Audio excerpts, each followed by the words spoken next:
গ্রামের দিকে এই যে ভোরবেলার চিত্রটা একবার দেখুন, কত সুন্দর অসাধারণ দৃশ্য।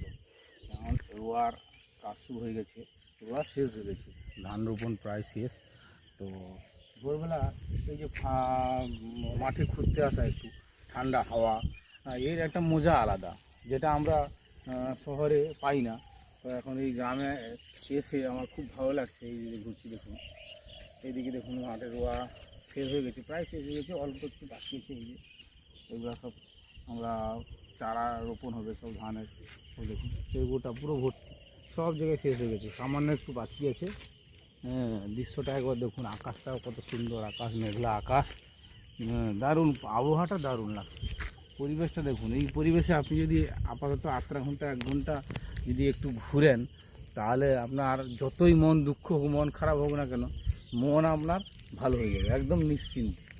তো বাড়ির যারা শহরে থাকে তারা তো এই দৃশ্যটা পায় না, ফলে তাদের অনেক সময় মন খারাপ হয়, একটু ঘুরতে যেতে ইচ্ছা করে এদিক সেদিক।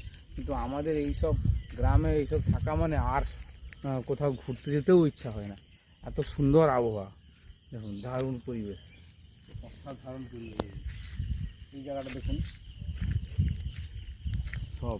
আর শহরে এইটা হলে সবাই এখন হাঁটতে বেরোয়, কিন্তু গ্রামের মানুষ হাঁটতে বেরোয় না, তারা সারাদিন যা কাজ করে ওটাতেই তাদের